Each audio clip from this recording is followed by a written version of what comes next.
नमस्कार, आप सब देख रहे हैं न्यूज़ बुक लाइव और मैं हूं आर्यन शर्मा। आज राजौरी में डिस्ट्रिक्ट लीगल सर्विस अथॉरिटी की तरफ से एक ऑर्गेनाइज की गई है नेशनल लोक अदालत।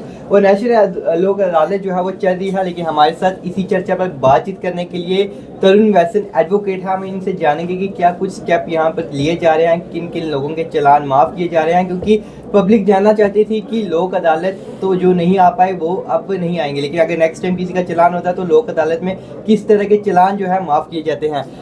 तरुण जी, सबसे पहले एक बार फिर से आपका न्यूज़ बुक लाइव में स्वागत है। किस तरह की लोक अदालत आज राजौरी में ऑर्गेनाइज की गई है? देखिए, आपका बहुत बहुत धन्यवाद। ये जो नेशनल लोक अदालत है, ये बहुत बड़ी लोक अदालत होती है। ये नेशनल लेवल है, जो हमारा नालसा है, नेशनल लीगल सर्विसेज अथॉरिटी, ये उसको ऑर्गेनाइज करवाता है। और फिर जितनी भी डिस्ट्रिक्ट्स हैं उस पे इस नेशनल लोक अदालत को ऑर्गेनाइज करवाया जाता है। और आम जनता है उनको बहुत तरह के बेनिफिट्स जो हैं, सहूलियत हैं, वो दी जाती हैं।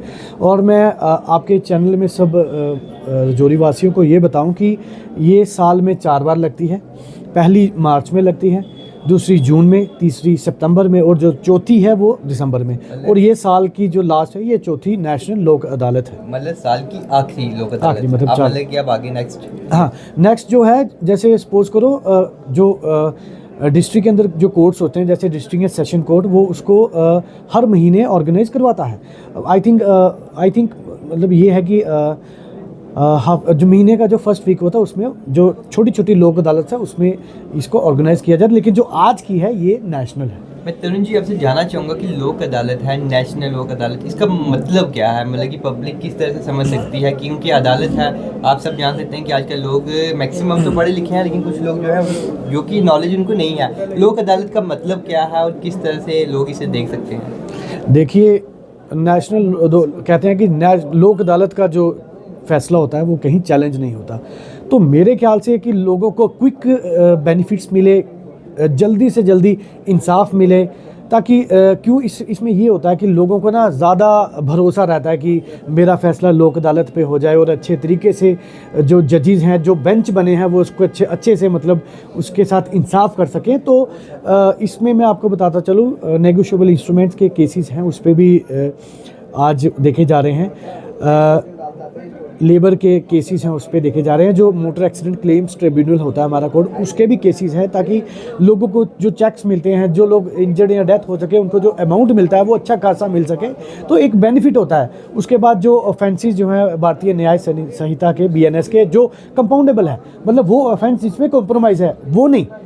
कुछ ऑफेंसेस वो होते हैं जिसमें कॉम्प्रोमाइज़ नहीं है, लेकिन कंपाउंडेबल ऑफेंसेस हैं उनका ये हो सकता है। और ट्रैफिक के जो छोटे मोटे चलान हैं, जैसे सपोज करो किसी का 2000 का चलान हो गया, किसी का 5000 का चलान हो गया, तो आज वो जो बेंच जो बैठे हैं वो 100, 200, 300 रुपया चलान करें। तो कहाँ 5000, कहाँ 200, 300 रुपया। तो ये छोटे छोटे बेनिफिट्स हैं, ये लोक अदालत में ही होते हैं। अगर यही कोई चलान भुगतना चाहेगा रेगुलर कोर्ट में, तो उसको मेरे ख्याल से 50 या 60% ऑफ होगा। लेकिन आज 5000 का आई थिंक 100, 200, 300 रुपये जज करे, लोगों को बेनिफिट दिए। मतलब कि इसमें हाई लेवल केसेस नहीं देखे जा रहे? नहीं, उतने जो सीरियस ऑफेंसेस होते हैं, हीनियस ऑफेंसेस हैं, वो इसमें नहीं देते। हाँ, और कुछ सिविल डिस्प्यूट्स जो होते हैं, सिविल सूट्स होते हैं, वो भी यहाँ पे कॉम्प्रोमाइज़ हुए जाते हैं आज। Thank you. और आज हमारे जो ये ऑर्गेनाइज करवाई गई है डिस्ट्रिक्ट लीगल सर्विस अथॉरिटी, यहाँ 3 बेंच बने हैं। तीन बेंचों पे जजेस भी बैठे हैं और कुछ एडवोकेट्स भी हैं। और हमारे बार एसोसिएशन के प्रेसिडेंट, हमारे सीनियर एडवोकेट खिलत भट्ट साहब भी एक बेंच में बैठे हैं, चीफ जुडिशियल मजिस्ट्रेट साहब के साथ। तो मैं मुबारकबाद देता हूँ एक बार फिर से हमारे PGDC जो चेयरमैन हैं, हमारे डालसा के माननीय सेशन जज जनाब राजेंद्र सप्रू साहब की, उनकी रहनुमाई में इतनी अच्छी पीसफुली, बड़े अच्छे डिसिप्लिन तरीके से जो है लोगों को इंसाफ मिला। मतलब आप एज ए एडवोकेट हो तो आपका क्या काम है आज? मेरा कुछ केसेस थे, मैंने पार्टी से किया था कि सेटल होए, लेकिन जैसे सपोज करो कंप्लेनेंट है जिसने अपने उस बंदे एक्यूज के हक में बयान देना है, तो वो अवेलेबल नहीं है। और बाकी ट्रैफिक के छोटे मोटे चलान्स तो हैं ही हैं लोगों के। मतलब कि हाँ, लोक अदालत में जो है लोगों की सेवा की जा रही है। हाँ, सेवा हो रही है, लेकिन मेरा ये मानना था कि लोगों की सबसे बड़ी प्रॉब्लम आज के समय में जो मैं देख रहा हूँ, बिजली के बिल एटलीस्ट होने चाहिए थे, जो कि नहीं हो रहे। इंटरेस्ट भी माफ़ होना चाहिए था। जैसे किसी का लाख है तो उस पर अगर 25,000 इंटरेस्ट, तो 25,000 के साथ जो अमाउंट है वो भी माफ़ हो जाना चाहिए था।